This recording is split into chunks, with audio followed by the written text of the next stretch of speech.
Everyone is staring at Iran, but the thing moving markets right now isn't Iran. Oil is jumping, stocks are whipping around, and the headlines are doing what headlines do.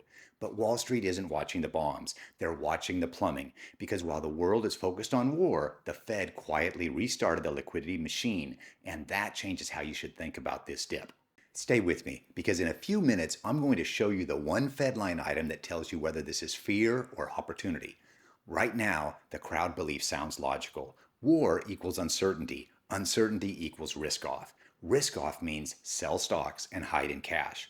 That story feels clean. It also gets people chopped up because markets don't move on fear alone. They move on liquidity, on funding stress, and on whether the system has enough oxygen to keep the pipes flowing.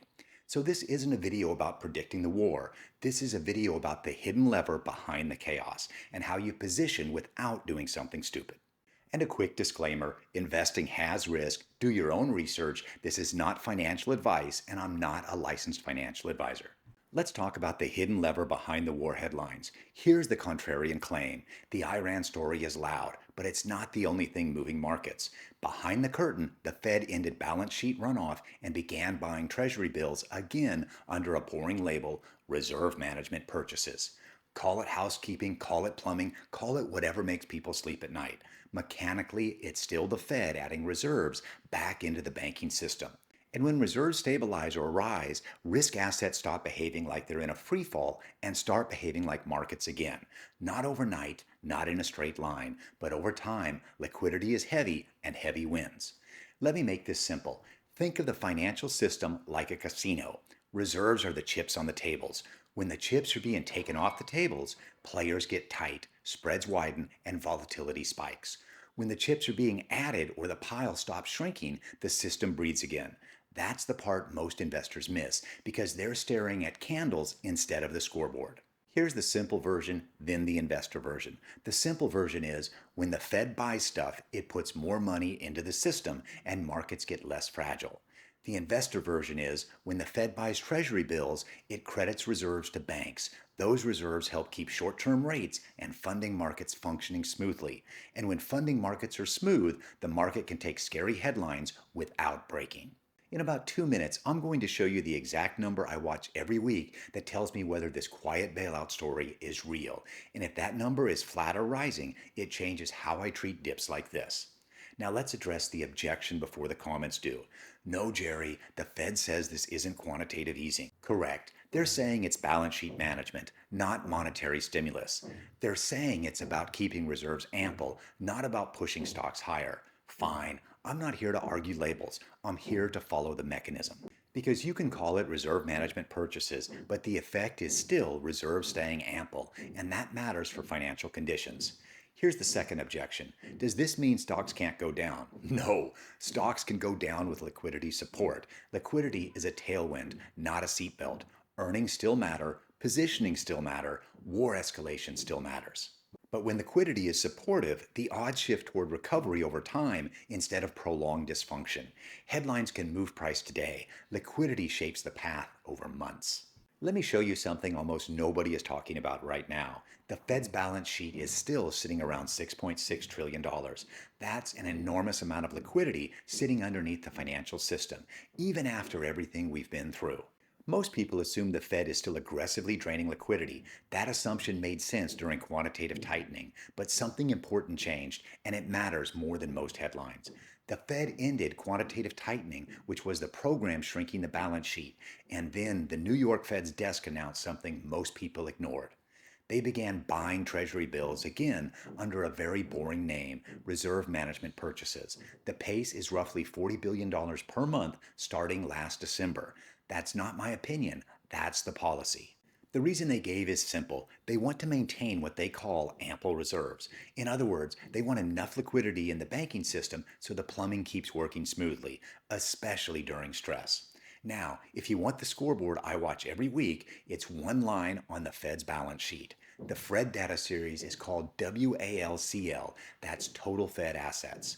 You don't need a Bloomberg terminal. You don't need a secret Discord. You need one chart and you watch the direction. If the WALCL is falling fast, liquidity is being pulled out of the system. If the WALCL is flat or rising, the system is being supported. And when that number stops shrinking, the pressure on markets changes. That's the scoreboard. WALCL, total Fed assets. Watch it weekly. If that line is flat or rising during chaos, the system isn't starving. The system is being supported. So stop guessing what the Fed might do. Watch what it already did.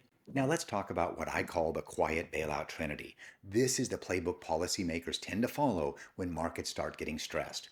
One, they keep funding markets calm, because if funding markets break, everything breaks. Credit freezes, liquidity disappears, and small problems turn into systemic problems. Two, they make sure reserves stay ample inside the banking system.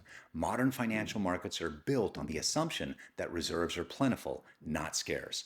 And three, they try to prevent accidents which happen when liquidity disappears and someone suddenly cannot roll their financing. That's when you see forced selling, broken correlations, and stocks dropping 10% in an hour for no obvious reason. So is it technically a bailout? Sometimes it's better described as an anti-disaster system. The Fed is not trying to rescue your individual stock position. They are trying to keep the pipes of the financial system from freezing. And when those pipes stay open, markets tend to stabilize faster than people expect. Now let's zoom back to the war headline, because war creates a predictable investor behavior pattern. Fear spikes, people search for comfort, and the market starts bidding up the obvious, war trades.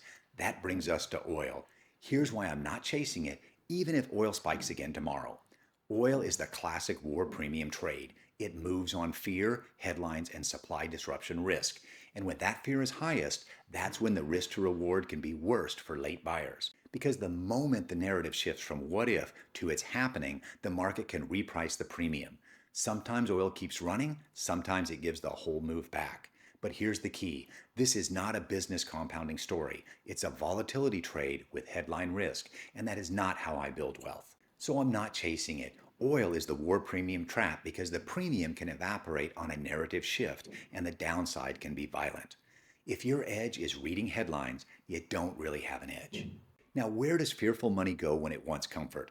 I see three buckets: cash, precious metals, and defensive cash flow businesses. Here's myth versus reality. The myth is cash is safe. The reality is cash is comfortable. Cash feels safe because it doesn't move, but when markets recover, cash quietly becomes regret. Another myth is oil is the war hedge. The reality is oil is the war lottery ticket.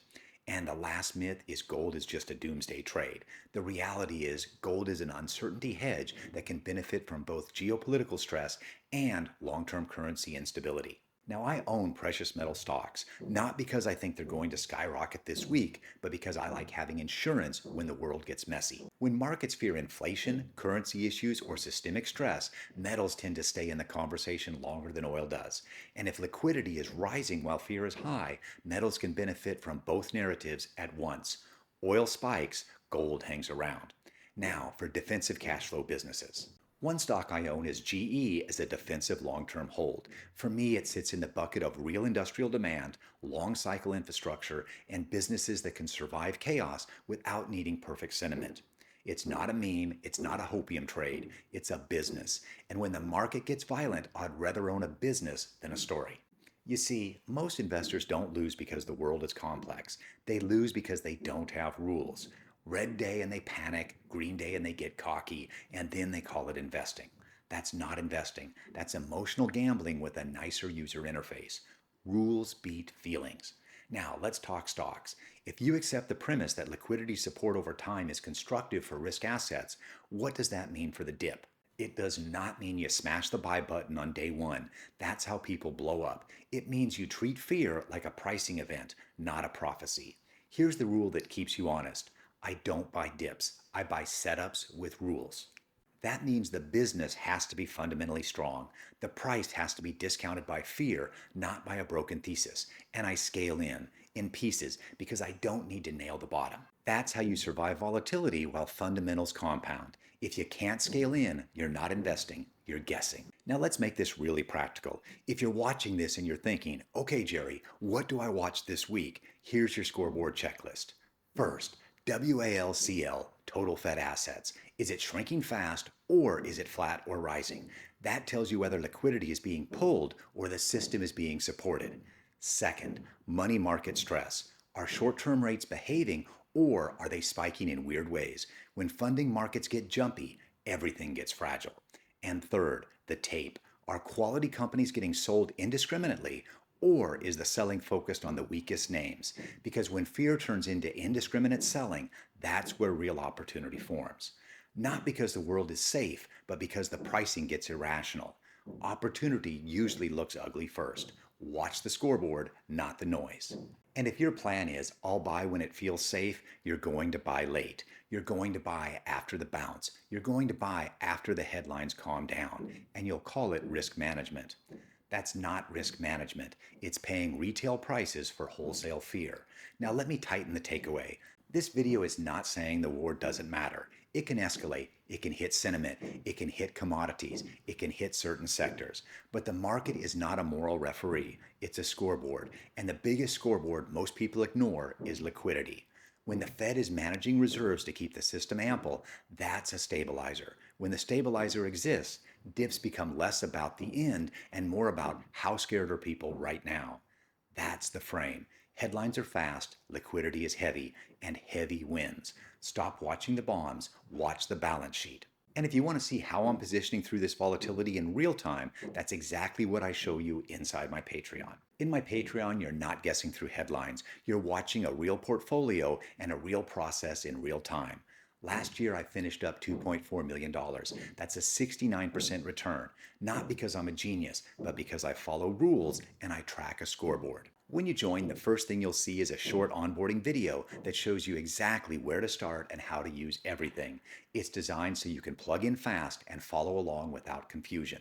If you want to see my entries, exits, and risk decisions as the market moves, the link is in the description. It's about $1 a day. The market rewards discipline and patience. It punishes emotion and reaction. And if you made it this far, watch the scoreboard in the comments.